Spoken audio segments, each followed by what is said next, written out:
बेटा आज बच्चे काफी कम आए हुए दिख रहे हैं। इससे पहले कोई लैब हुई थी क्या, वो कोई क्लास हुई हो, लैब हुई हो?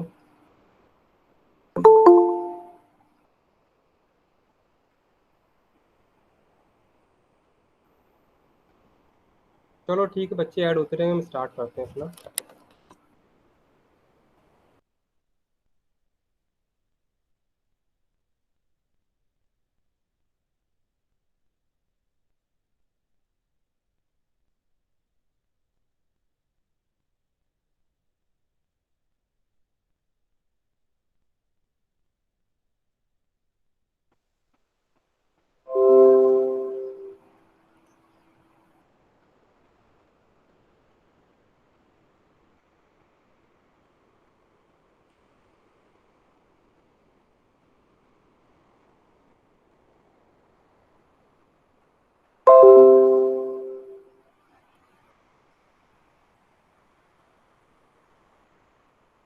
हाँ, थ्रेडिंग ऑलरेडी पढ़ा चुके हैं, तो हम लोग मेन पार्ट का ही इसको हम लोगों ने नहीं पढ़ा है।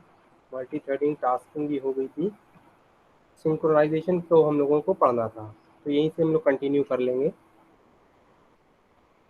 सिंक्रोनाइजेशन क्या होता है, क्या इसका कॉन्सेप्ट क्या होता है, how we can achieve in Java, इसी कुछ चीज़ों को देखते हैं भी है। Synchronization in Java is a capable to control the access of multiple threads to any shared resources। कोई भी shared resources होता है तो आप कैसे उसको एक्सेस करते हो, ये सारा कॉन्सेप्ट पूरा सिंक्रोनाइजेशन की हेल्प से कंप्लीट किया जाता है। सिंक्रोनाइजेशन केवल सिंपल खाली नाम ही नहीं है सिंक्रोनाइजेशन, वैसे सिंक्रोनाइजेशन कीवर्ड की तरह से भी यूज होता है, ये भी आप आगे देखोगे। साथ ही साथ सिंक्रोनाइजेशन के ढेर सारे पैटर्न और मेथड्स भी हैं, और जावा 5 की अगर हम बात करेंगे वहाँ से और ज़्यादा सिंक्रोनाइजेशन पे वर्क किया गया और थ्रेड को कंट्रोलिंग की गई है। ठीक है, तो यानी कि अगर कोई भी थ्रेड है और एक ही रिसोर्स को एक्सेस कर रहे हैं मल्टीपल थ्रेड्स, तो रीड मोड में तो चल जाता है, क्योंकि अगर रीड मोड में आप ओपन करोगे तो सारे एक साथ रीड कर सकते हैं। लेकिन अगर राइट मोड में एक्सेस करने की कोशिश कर रहे हैं और आपने सिंक्रोनाइजेशन नहीं किया है, तो कहीं ना कहीं इश्यूज आने पॉसिबिलिटी में आ जाते हैं। तो हमें एक्सेप्शन हैंडलिंग को भी उसके साथ मेंटेन करना पड़ता है ताकि ये चीज़ें ना हो। सबसे पहले बहुत ज़्यादा एम्फेसाइज करना पड़ता है सिंक्रोनाइजेशन के। तो Java synchronization is better option where we want to allow only one thread to access the shared resources। यानी कि हम क्या कह रहे हैं, केवल एक टाइम में एक ही थ्रेड सिंक्रोनाइज वे में जिस भी रिसोर्स को आप एक्सेस करना चाहते हो उस पर कंट्रोलिंग मेंटेन कर पाए, या फिर उस पर्टिकुलर रिसोर्स को एक्सेस करे और उसमें एडिटिंग कर जाए। तो मैंने एक बार फिर से भी बोला था, रीड मोड में बहुत ज़्यादा इश्यूज नहीं आते हैं, तो राइट मोड में आते हैं। यहाँ पे राइट मोड डायरेक्टली लिखा नहीं गया, लेकिन एक्सेस की जो बात की जा रही है वो एक्सेस का कंट्रोलिंग वही है। स्पेशली रूप से हमारा एक्सेस जो होता है कि हम राइट मोड में जब एक्सेस लेते हैं शेयर रिसोर्सेज का, तो वहाँ पे सबसे ज़्यादा इश्यूज आते हैं। उसी को ही सबसे ज़्यादा हमें मेंटेन करना पड़ता है, क्योंकि अगर हमने जिस भी रिसोर्स को हम एक्सेस कर रहे हैं उसकी वैल्यूज को चेंज कर रहे हैं और लगातार दो वेरिएबल एक साथ चेंज किए जा रहे हैं, तो इसका मतलब कहीं ना कहीं कुछ ना कुछ चेंजेस ऐसे हो जाएंगे जो दूसरे प्रोग्राम में रिफ्लेक्ट ना करेंगे और जहाँ से इश्यूज जनरेट होना चालू हो जाएंगे। तो सिंक्रोनाइजेशन में बहुत कुछ है, तो हम लोग फटाफट तेजी के साथ देखते हैं और क्या कॉन्सेप्ट हम लोग इम्प्लीमेंट कर सकते हैं सिंक्रोनाइजेशन में। वाई वी यूज सिंक्रोनाइजेशन, अभी जो पढ़ा उसी को फिर से मेंशन किया जा रहा है। प्रिवेंट थ्रेड इंटरफेरेंस, यानी कि दो थ्रेड एक दूसरे में इंटरफेयर ना करें। कंसिस्टेंसी प्रॉब्लम, यानी कि जो हमने ऊपर वाली हेडिंग लिखी है उसी को अगर ध्यान से देखें तो फिर दूसरी फिर से कॉन्सेप्ट बना दिया है, प्रिवेंट कंसिस्टेंसी प्रॉब्लम। यानी कि एक टाइम में एक थ्रेड एक्सेस किसी कंटेंट को कर रहा है तो दूसरा भी उसी में जम करके उसको एक्सेस करने की कोशिश ना करे। यानी कि दोनों में तालमेल होना चाहिए, यानी कि एक सिंक्रोनाइजेशन वे होना चाहिए कि कितने टाइम के लिए कौन एक्सेस कर रहा हो, किस तरह से एक्सेस करना है।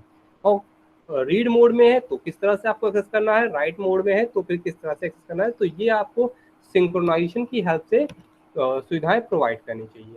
अब यहाँ पे अगर हम बात करते हैं टाइप्स ऑफ सिंक्रोनाइजेशन की, तो टाइप्स ऑफ सिंक्रोनाइजेशन में दो टाइप के सिंक्रोनाइजेशन होते हैं। पहला प्रोसेस सिंक्रोनाइजेशन और दूसरा थ्रेड सिंक्रोनाइजेशन। अब वैसे ऑलरेडी हम लोग प्रोसेस और थ्रेड को ऑलरेडी पढ़ चुके हैं, तो हमें मैं नहीं लगता कि आपको आइडिया नहीं होगा। शॉर्ट में समझाते हैं। प्रोसेस सिंक्रोनाइजेशन यानी कि अगर आप एक लार्ज वर्क कर रहे हो, काफी बड़ा काम कर रहे हो जिसके अंदर N number of threads exist करते हैं, तो आपको ये भी रिक्वायरमेंट होगी कि पूरे पूरे प्रोसेस को सिंक्रोनाइज करें। जैसे मैं आपको एग्जांपल के फॉर्मेट में दिखा रहा हूँ, यहाँ पे पीपीटी रन कर रहा हूँ, यहाँ पे बगल में हमारा जीमेल रन कर रहा है, साथ में बहुत सारी जीमेल्स ओपन भी हैं, आप देख रहे होगे। तो हमारे इस तरह से दो प्रोसेस एक साथ वर्क कर रहे हैं और जिसपे हम क्लिक कर रहे हैं वो एक टाइम में एक्टिवेशन हो रहा है। एक्टिवेट होने का मतलब उसको अथॉरिटी मिल रही है हाईलाइट होने की या डिस्प्ले होने की कंटेंट फ्रंट पे। अब दूसरे को मैं करता हूँ तो इस समय सेकंड वाला हमारा थ्रेड जो है, सॉरी प्रोसेस जो है वो डिस्प्ले हो रहा है। तो इसी तरह से प्रोसेस सिंक्रोनाइजेशन में हमें ये ध्यान रखना है एक टाइम में एक प्रोसेस पूरा सिंक्रोनाइज वे में वर्क करे, उसके बाद अनदर दूसरा वर्क सिंक्रोनाइज वे में वर्क करे। इसी के अंदर की और डीप अंदर अगर हम इंफॉर्मेशन लेते हैं तो फिर हमारा आता है थ्रेड सिंक्रोनाइजेशन, क्योंकि हर एक प्रोसेस में N number of thread exist कर सकते हैं। हो सकता है सिंगल थ्रेड हो, या फिर एक से ज़्यादा। तो अगर हमारे पास मल्टीपल थ्रेड एग्जिस्ट करते हैं तो फिर से वही इश्यूज आ सकते हैं, सिंक्रोनाइजेशन की हमें वहाँ पे भी रिक्वायरमेंट होगी, क्योंकि एक थ्रेड एक ही साथ में एक से ज़्यादा वेरिएबल्स और डेटाबेसेस को एक्सेस कर सकता है। तो हो सकता है दो टेबल एक साथ एक्सेस कर रही हूँ एक ही प्रोसेस के अंदर। तो हमें ये ध्यान में रखना पड़ेगा जितने भी हमारे थ्रेड यूज किए जा रहे हैं उनको भी क्या हमने वेल डिफाइंड वे में सिंक्रोनाइज कर रखा है या फिर नहीं सिंक्रोनाइज कर रखा है। तो हमारे पास दो टाइप से हम सिंक्रोनाइजेशन परफॉर्म कर सकते हैं। अब यहाँ पे जो सिंक्रोनाइजेशन देखा उसमें से एक टाइप के सिंक्रोनाइजेशन की हम बात कर रहे हैं। There are two types of third synchronization. अब हमने प्रोसेस सिंक्रोनाइजेशन को स्किप करके थर्ड सिंक्रोनाइजेशन की यहाँ पे बात की जा रही है। दो तरह के हमारे थर्ड सिंक्रोनाइजेशन है, पहला म्यूचुअल एक्सक्लूसिव और दूसरा है इंटर थ्रेड कम्युनिकेशन। अगर हम म्यूचुअल एक्सक्लूसिव को देखते हैं तो इसके अंदर भी तीन पार्ट आते हैं, यानी कि म्यूचुअल एक्सक्लूसिव थ्रेड अपने आप से नहीं होगा, उसको तीन पार्टों में डिवाइड किया गया है। सिंक्रोनाइज्ड मेथड, अगर हमारा कोई ऐसा है जो सिंक्रोनाइज मेथड को रिक्वायरमेंट है। ब्लॉक, अभी सिंक्रोनाइज ब्लॉक का आपको शायद आइडिया नहीं होगा, आप सोच रहे हो ब्लॉक ऐसा मेथड ही तो ब्लॉक कहा जा रहा है। नहीं, थोड़ा सा डिफर है। अभी मैं आपको आगे आने वाले प्रोग्राम्स में दिखाऊंगा कि आप नॉर्मल ब्लॉक कैसे आप बना सकते हो, ब्लॉक को यूज कैसे कर सकते हो। तो आपकी भी आप देखोगे, मतलब ब्लॉक के इन द सेंस कोई भी बॉडी ब्लॉक होगा उसमें अगर आपको नाम नहीं प्रोवाइड किया गया है तो भी चलता है। तो इस तरह से सिंक्रोनस मेथड्स हो सकते हैं, एनॉनमस मेथड्स हो सकते हैं, सॉरी, और एनॉनमेंट हमारे क्लासेस भी हो सकते हैं। तो उस तरह के जो ब्लॉक बना रहे हो आप, उनकी भी बात की जा रही है कि सिंक्रोनाइज वे में आपने मेंटेन किया है या फिर नहीं किया है। साथ ही साथ स्टैटिक सिंक्रोनाइजेशन, यानी कि अगर स्टैटिक मेथड्स बने हैं, स्टैटिक कुछ भी कंटेंट बना है, तो क्या उनमें हमने सिंक्रोनाइजेशन की वर्किंग परफॉर्म की है या फिर नहीं की है। इसी के साथ साथ दूसरा पार्ट इसमें क्या होता है, कॉपरेशन, यानी कि इंटर थ्रेड कम्युनिकेशन, यानी कि ढेर सारे थ्रेड होंगे वो क्या एक दूसरे से कम्युनिकेट करते हुए वर्किंग कर रहे हैं। एक टाइम में एक थ्रेड को अथॉरिटी मिल रही है वर्क कराने की कंप्लीट टास्क या फिर नहीं कर रही है। तो इस तरह की सारी चीज़ों को हम लोग वन बाय वन देखते जाएंगे। यहाँ पे आया दूसरा पॉइंट, क्या है, म्यूचुअल एक्सक्लूसिव, जो अभी अभी हम लोगों ने बात की थी।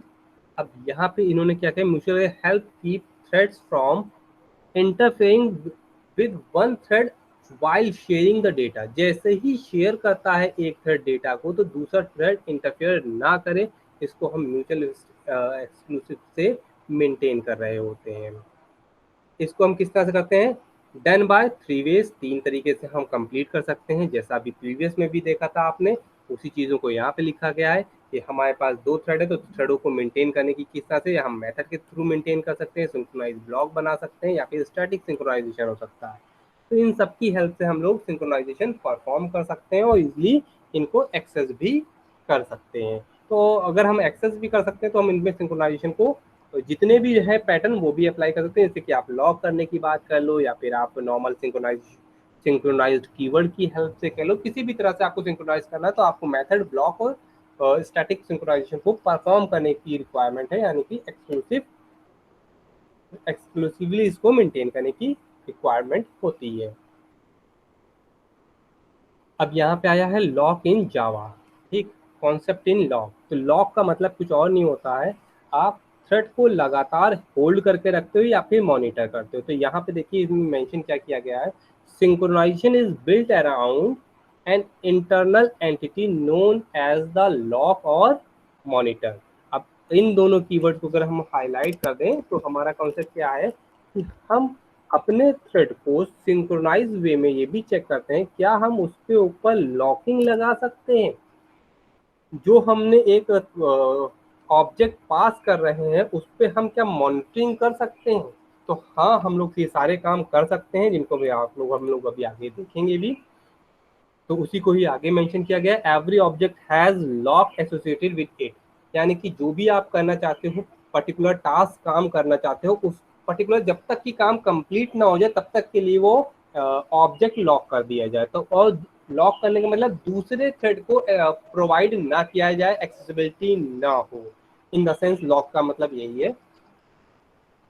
अब ओल्ड पैटर्न में क्या था, a thread that need consistent access to an object's field, अगर कोई थ्रेड को रिक्वायरमेंट है लगातार किसी फील्ड की, has to be acquire the object lock, उसको क्या रिक्वायरमेंट है, वो ऑब्जेक्ट के लॉक की फंक्शनलिटी को यूज करेगा बिफोर एक्सेसिंग देम, यानी कि सबसे पहले लॉक लगेगा, उसके बाद उसको अथॉरिटी मिलेगी, हाँ कि अब तुम्हें आपको उस अथॉरिटी मिलती है कि अब आप इस पर्टिकुलर वेरिएबल, इस पर्टिकुलर डेटाबेस को आप एक्सेस कर सकते हो या फिर आप मॉडिफिकेशन कर सकते हो, उसके बाद ही वर्क होता है। पहले सबसे पहले लॉक होगा, उसके बाद शेयरिंग की अथॉरिटी मिलती है।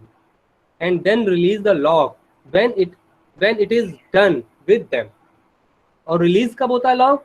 जैसे ही पर्टिकुलर थ्रेड अपना काम कंप्लीट कर लेता है, यानी कि एक थ्रेड का काम कंप्लीट हो गया और उसके बाद दूसरा थ्रेड आया है, तो फिर क्या हो रहा है, इसी केस में हमारा क्या होता है, नेक्स्ट स्टेप में आएगा कि हमारा थ्रेड रिलीज हो जाएगा। रिलीज होने का मतलब है जैसे ही हमारा वो थ्रेड वहां से रिलीज किया जाएगा, ऑब्जेक्ट को रिलीज किया जा रहा होगा, वो ऑब्जेक्ट किसी दूसरी फील्ड को या फिर किसी दूसरे मेथड को एलोकेट कर दिया जा रहा होता है। तो इसी तरह से हमारे लॉकिंग की कॉन्सेप्ट डेवलप होने लगता है और वर्क करता रहता है।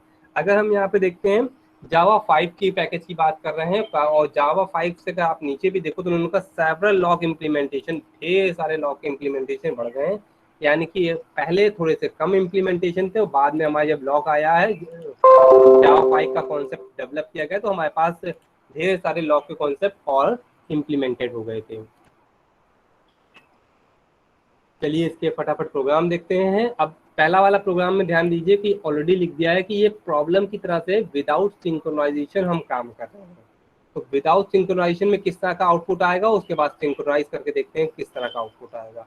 तो क्योंकि प्रोग्राम इसमें यहाँ पे बहुत सा बड़ा है, तो यहाँ पे विजिबिलिटी में नहीं आ रहा है, या फिर हम कई सारी स्लाइडों में पढ़ते हैं, तो हम इसको सीधे नोटपैड पे ले जाएंगे और आपको रन करा के दिखाएंगे कि क्या कॉन्सेप्ट अप्लाई हो रहा है।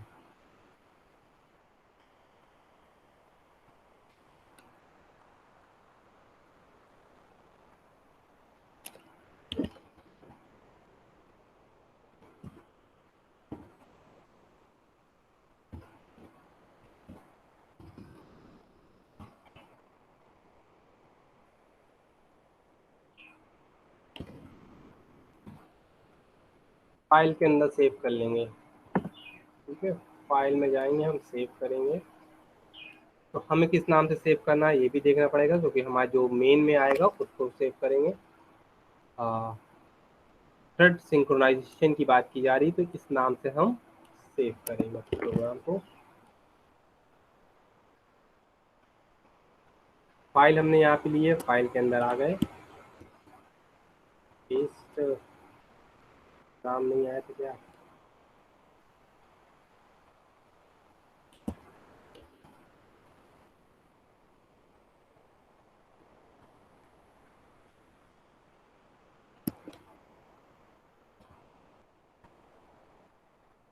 जावा नाम से इसको सेव कर देते हैं। ये हमने सेव कर दिया है। सेव करने के बाद हम पूरा आपको प्रोग्राम बताएंगे और रन करके देखते हैं। तो सबसे पहले रन करके देख लेते हैं किसी तरह की कोई एरर ना आ रही हो।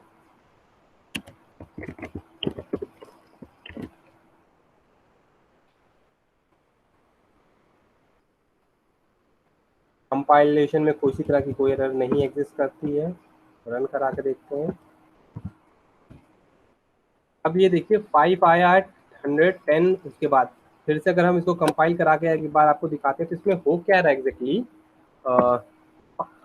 एक एक बार सब में जंपिंग मिल रही है। तो अब ये जंपिंग क्या है, कैसे है, ये देखते हैं सबसे पहले। क्योंकि आपने लगातार देखा कि पहले 100 आया, फिर 5 आया, फिर 200, फिर 10, फिर 15, यानी कि कोई ऑर्डर नहीं था, अपने अकॉर्डिंग मॉडिफिकेशन होता रहा और डिस्प्ले कंटेंट होते चले गए। तो आप अगर इसमें भी देखो तो हो सकता है समटाइम्स यहाँ पे देखिए 500, 10, 200, 300, 15, 20, यानी कि कोई भी ऑर्डर नहीं है, विदाउट ऑर्डर के आउटपुट हमें डिस्प्ले हो रहा है। तो अब इसमें सबसे पहले देखते हैं कि ये जो वर्किंग विदाउट ऑर्डर के हो रही है उसका कॉन्सेप्ट मेन क्या है।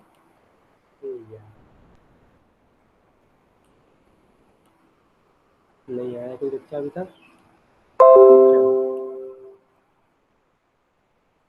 यहाँ पे एक क्लास बनाया गया है टेबल नाम से, ठीक।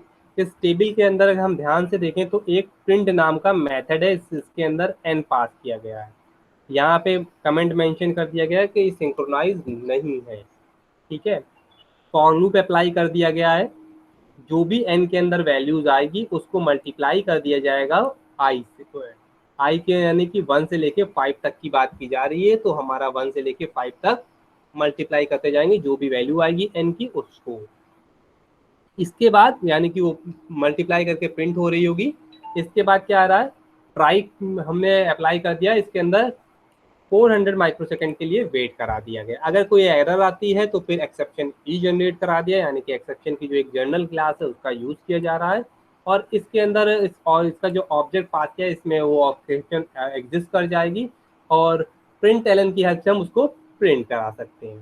ठीक, इतना क्लियर होगा कि हमें जो भी वैल्यूज सेंड करेंगे उसकी एज अ टेबल की तरह से जनरेट करने की कोशिश की जा रही है। 5 तक की टेबल जनरेट हो रही है क्योंकि ये लेस देन 5 किया गया है। आगे आते हैं, class my thread 1 extend thread, यानी कि इस वाले क्लास ने थ्रेड क्लास को एक्सटेंड कर लिया है। इसने टेबल का एक रेफरेंस वेरिएबल जनरेट किया, ठीक, और उस टेबल के में ही उसने बता दिया है कि एक इस पास जो पैरामीटर पास किया है वो भी हमने टेबल टाइप का पैरामीटर पास कर दिया गया, और इस क्लास के अंदर जो टी है, इस क्लास के अंदर जो टी है उसमें ये टी पास की जाए, यानी कि जब हमारा कंस्ट्रक्टर असाइन हो रहा होगा तो वैल्यूज यहाँ से इसमें टी में असाइन हो जाएगी।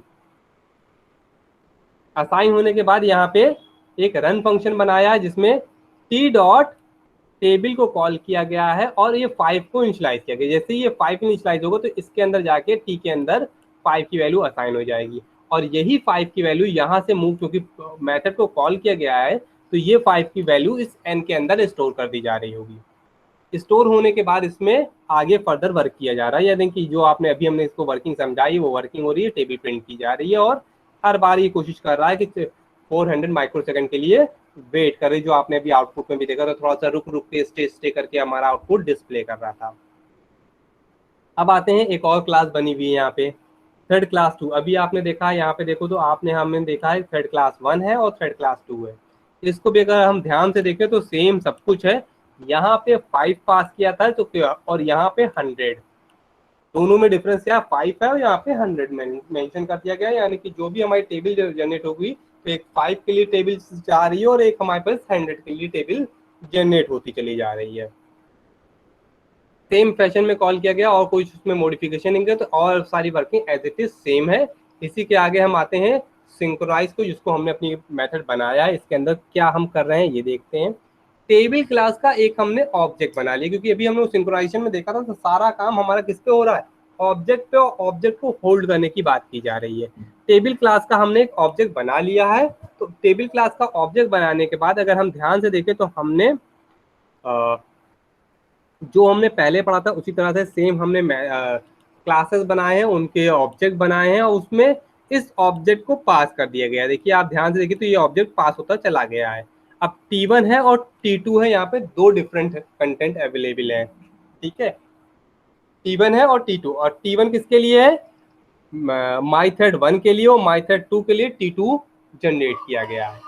दोनों को ही यहाँ से कॉल कर लिया गया। तो जब कॉल किया जा रहा है तो ये दोनों 1 बाय 1 कॉल हो रहे हैं, और जो माइक्रोसेकंड 400 माइक्रोसेकंड है इतने के लिए स्टे करता है थ्रेड, और वो जंप करके अथॉरिटी देता है दूसरे क्लास को, और वो दोनों क्लास एक दूसरे में जंप करते हुए वर्किंग कर रहे हैं। तो यहाँ पे जो आपने बार बार हमने अभी फिर से रन करा कर दिखाता हूँ, तो ये जो आउटपुट में जनरेट हो रहा है वो जंप करके इसी तरह से वर्किंग आ रही है कि एक दूसरे को वो टाइम स्लॉट अलॉट करते जा रहे हो, जिनकी वजह से वो एक दूसरे से जंप कर रहे हो, अलग अलग हमें जंपिंग दिख रही है। आउटपुट हमेशा डिफर भी दिख रहा है, क्योंकि कभी 100, 5, 2, 200, 10, 15 इस तरह से मॉडिफिकेशन में आ रहा है, यानी कि ऑर्डर कोई नहीं है, आउटपुट ऑलवेज सेम रहेगा, ऑर्डर कोई नहीं एग्जिस्ट करता है।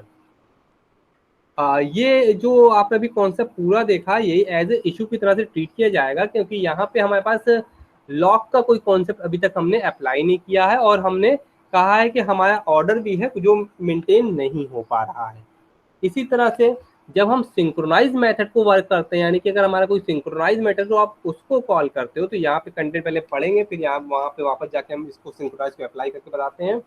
If you declare any method with synchronized keyword, जो मैं अभी आपसे बता रहा था सिंक्रोनाइज कीवर्ड की हेल्प से, it is known as synchronize method, वो मेथड हमारा सिंक्रोनाइज मेथड बन जाता है। When a thread invoke a synchronize method, अगर हमारा थ्रेड सिंक्रोनाइज मेथड की हेल्प से इन्वोक करता है it automatically acquire a lock. अब वहां पे क्या कह रहे हैं, ये लॉक लग जाता है। It automatically acquire the lock for the object and release it when the thread complete it's task. यानी कि ये कब कंप्लीट कर लेता है, जब हमारा पूरा टास्क कंप्लीट होता है तभी वो उसको रिलीज करता है। तो यहाँ पे केवल इतना कंटेंट हम अभी कॉपी करते हैं और वापस आते हैं अपने इसमें।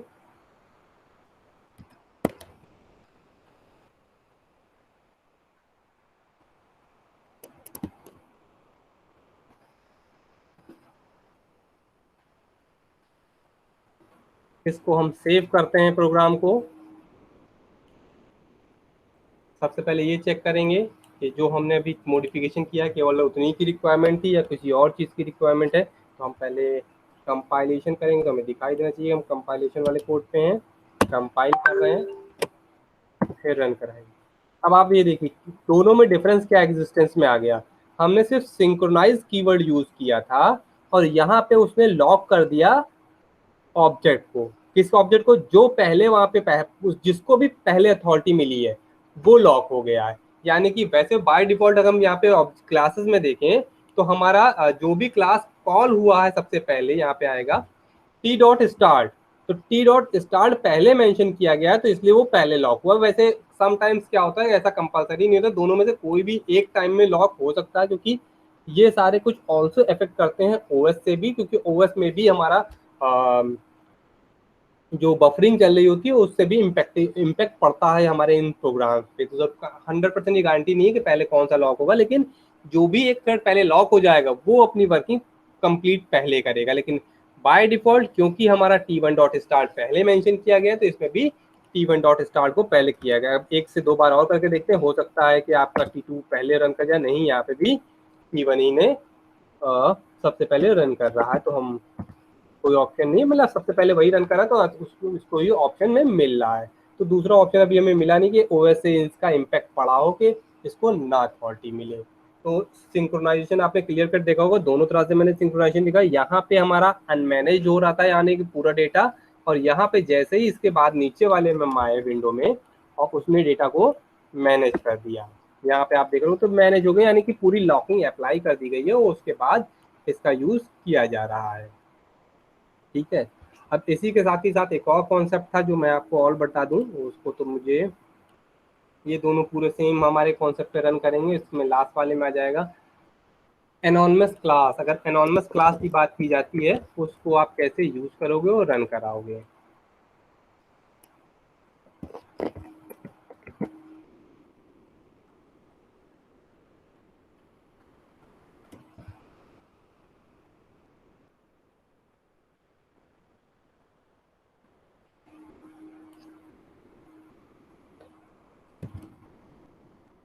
यहाँ पे देखेंगे फिर से सिंक्रोनाइज कीवर्ड पहले से अप्लाई किया गया है, टेबल बनी हुई है। और ध्यान से अगर हम इस पूरे कोड को देखें तो इसमें हमने मॉडिफिकेशन नहीं किया, एज इट इज हमारा वो कोड है जो पहले और हम लोग देख चुके हैं।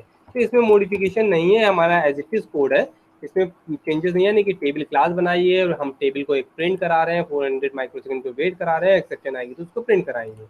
इतना नॉर्मल हमारा आ रहा है। इसके बाद हम क्या आते हैं, पब्लिक क्लास थ्रेड सिंक्रोनाइजेशन, यानी कि हमने बनाया इसके अंदर मेन बनाया, यानी कि सारा वर्किंग हमारी यहीं से होगी। टेबल क्लास का हमने ऑब्जेक्ट बना लिया है और ऑब्जेक्ट बनाने के बाद हम इसकी हेल्प से और इस ऑब्जेक्ट की हेल्प से आगे वर्किंग करेंगे। तो अब हम क्या करते हैं, थ्रेड क्लास हमने बनाया है, थ्रेड क्लास का भी एक हमने ऑब्जेक्ट बना दिया और थ्रेड क्लास में एक रन फंक्शन को मेंशन कर दिया गया है। तो ये जो ऑब्जेक्ट था उसकी हेल्प से हम किसको कॉल करेंगे, अपनी टेबल जो ऊपर सिंक्रोनाइज मेथड है उसको कॉल करेंगे और उसके अंदर हम वैल्यू पास कर देंगे जिस भी वैल्यू को हमें मेंशन करना है। तो यहाँ 5 की टेबल बन रही थी और दूसरे में 100 की। तो सेम फैशन में हम दो थ्रेड बना रहे हैं, थ्रेड 1 आ रहा है हमारे पास और थ्रेड 2 आ रहा है। और इसमें हम ये देखें कि हमने उसके क्लासेस भी नहीं बनाए, यानी कि एनोनमस हमारे क्लासेस हैं, क्लासेस एग्जिस्ट नहीं करते, लेकिन हम उनको स्किप करके डायरेक्टली हम उस मेथड को कॉल कर सकते हैं जिसको हम यूज करना चाहते हैं, जिसकी हेल्प से हम टेबल जनरेट करना चाहते हैं। अब इसमें जब भी आप इस तरह की वर्किंग करोगे तो ध्यान रखना पड़ेगा, सेमीकोलन यहाँ पे आपको अप्लाई करना पड़ेगा। ये दोनों जगह पे आप अप्लाई करो, क्योंकि जहाँ पे क्लोजिंग है तो यहाँ पे आपको थ्रेड जो आप बना रहे हो, थ्रेड का जो ऑब्जेक्ट बना रहे हैं उस ऑब्जेक्ट की बॉडी बनाई जा रही है। उस ऑब्जेक्ट की बॉडी के अंदर रन फंक्शन को डिक्लेयर किया जा रहा है। तो ऑब्जेक्ट की बॉडी कहाँ पे टर्मिनेट हो रही है ये भी हमें बताना पड़ रहा है। तो ये खाली कर्ली ब्रैकेट क्लोज से नहीं पता चलता है इसमें, यहाँ पे उन्होंने सिंटेक्स बनाया गया, कर्ली ब्रैकेट क्लोज करने के बाद आप सेमीकोलन भी अप्लाई करोगे तो क्लोज की तरह से टर्मिनेट की जा रही होगी। अब इस प्रोग्राम को मैंने सेव कर दिया है, इसको भी अब रन करा के पहले चेक करते हैं। क्योंकि हमने नाम दो सबका एक ही रखा है तो कंपाइल और रन डायरेक्टली हो जाएगा। ये देखिए क्योंकि सिंक्रोनाइज वे में है तो हमारा कंपाइल और रन डायरेक्टली इजीली हो जा रहा है और यहाँ पे हमारा सेव हो रहा है। तो इजीली हम इस तरह से एनोनमस क्लासेस को भी बना के यूज कर सकते हैं, जो आपने यहाँ पे भी प्रोग्राम में देखा है। उम्मीद होगा कि आप लोगों को थोड़ा बहुत समझ में आया होगा सिंक्रोनाइजेशन आप कैसे यूज कर सकते हो इसको। चलिए फिर हम एक काम और करते हैं, आज को इतना ही पे रोकेंगे और आपकी अटेंडेंस भी ले लेते हैं।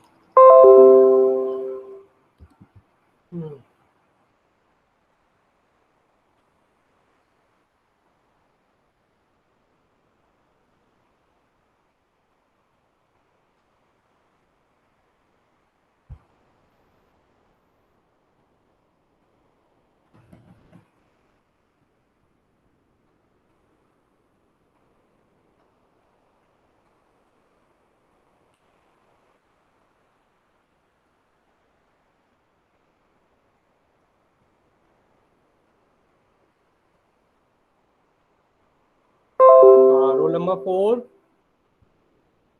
19।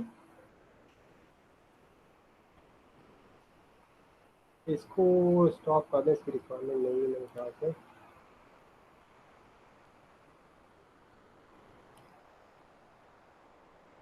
अभी इसी का रिवीजन करते हैं, कोई कुछ ना समझ में आएगा तो उसको भी हम लोग डिस्कस करेंगे।